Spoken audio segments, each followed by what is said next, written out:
Bonjour, bienvenue dans la série sur la mécanique quantique. Alors, nous avons vu donc pour un électron qui se propage dans un cristal, les différents états d'énergie définis, donc les états stationnaires.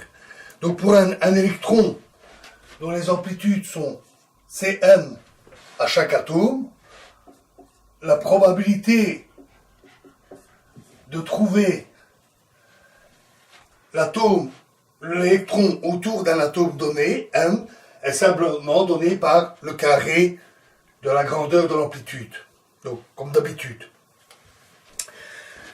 Cette valeur est identique en chaque atome pour un état stationnaire. Pour tous les états stationnaires, l'électron est totalement dispersé. Il a une énergie définie et c'est une conséquence aussi des relations d'incertitude, des relations d'indétermination. L'électron est totalement dispersé dans le cristal. Alors comment faire pour avoir un état où l'électron serait localisé, disons, dans une petite région, dans une certaine région du cristal? Eh bien, une façon de faire, c'est d'additionner différents états, donc de faire une superposition d'états quantiques. Donc on va choisir une fréquence,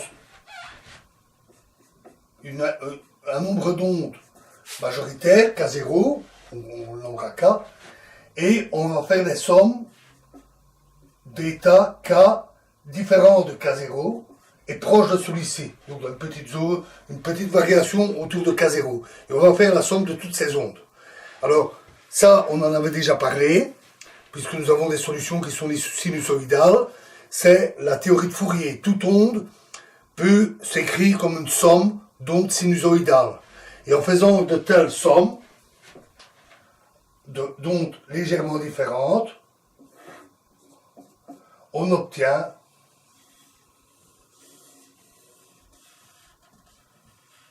un paquet d'ondes, tout simplement, localisé dans une petite région, avec bien sûr le principe de détermination. Si on veut avoir un paquet trop étroit, on va avoir une forte dispersion des nombres d'ondes. Si on a au contraire des nombres d'ondes qui sont très centrés autour de K0, on va avoir un paquet très dispersé.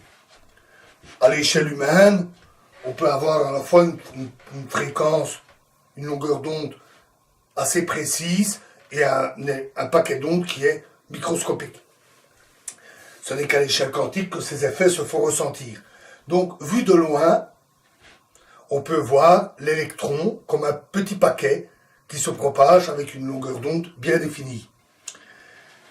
Alors, en faisant les sommes, on a donc des interférences entre les différentes ondes. Ici, on a simplement des interférences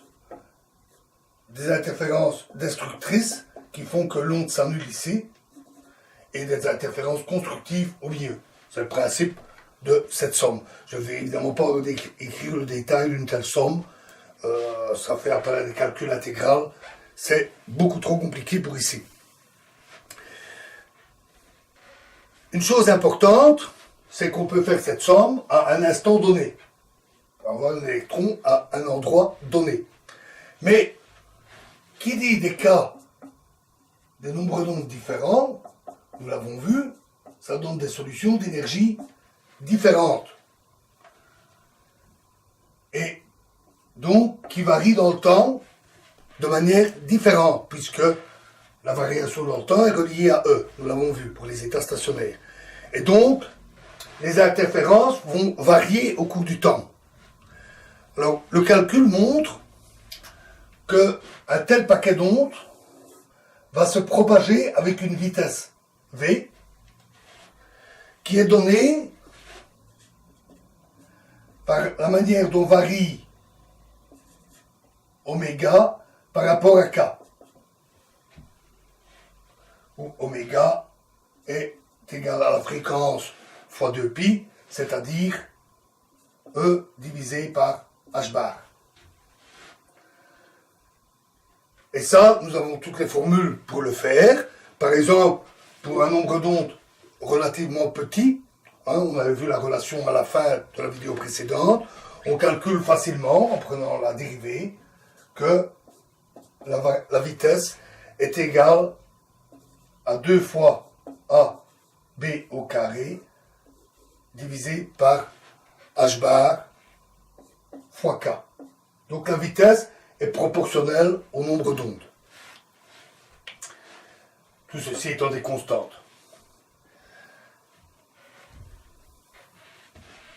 Donc on peut voir l'électron comme un petit paquet d'ondes qui se propage dans le cristal avec une vitesse donnée par ça, appelée en mécanique ondulatoire, c'est appelé la vitesse de groupe. Le groupe étant le paquet d'ondes. En utilisant les relations avec l'énergie, on peut aussi montrer qu'on obtient E égale la moitié d'une certaine quantité fois la vitesse au carré. Et cette quantité, elle est donnée simplement par h bar carré sur 2a b carré. Là, le calcul est plus facile à faire. Je vous laisse le faire si vous le voulez. Donc, notre petit électron, notre petit paquet d'ondes, se comporte comme une particule classique, comme un corpuscule. Il se propage avec une certaine vitesse et son énergie est donnée par la loi de la mécanique classique de l'énergie cinétique pour une certaine masse qu'on appelle masse effective. La masse effective du corpuscule ainsi observé se propageant dans le cristal. C'est une grandeur très utilisée en physique des semi-conducteurs, par exemple. Cette masse effective n'est pas la masse de l'électron. C'est celle que l'on déduit du mouvement du paquet d'ondes dans le cristal et qui correspond à l'énergie de l'état correspondant par rapport à la vitesse de propagation. Et cette masse effective est différente de l'électron, mais elle est souvent assez proche. Ainsi, dans la plupart des cristaux, la masse effective est 2 à 20 fois plus grande que la masse de l'électron, environ. Ça varie d'un cristal à l'autre. Alors voilà, nous avons la réponse à la question que nous nous étions posée au tout début de la vidéo, des 2 vidéos précédentes. Comment un électron peut-il se déplacer librement dans une substance aussi compacte qu'un solide, où les atomes sont quasiment les uns contre les autres, et que la taille de l'atome, c'est justement celle de diffusion d'un électron. Comment peut-il se déplacer sans heurter constamment les atomes? Eh bien, on a la réponse. Il se déplace librement parce que, il a le comportement d'une onde, les ondes d'amplitude, et que ces amplitudes oscillent autour de chaque atome, et que la combinaison donne une amplitude de propagation qui se déplace librement. Voilà pourquoi le courant électrique peut exister. Pourquoi les électrons peuvent se propager dans un métal. Vous avez la réponse. Maintenant, vous savez pourquoi les électrons peuvent se propager dans une matière aussi compacte qu'un morceau de fer, par exemple.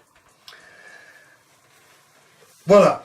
Donc, nous avons fait le tour pour les états d'électrons dans un réseau à une dimension. Dans la prochaine vidéo, nous décrirons ce qui se passe, comment on généralise dans le cas à 3 dimensions.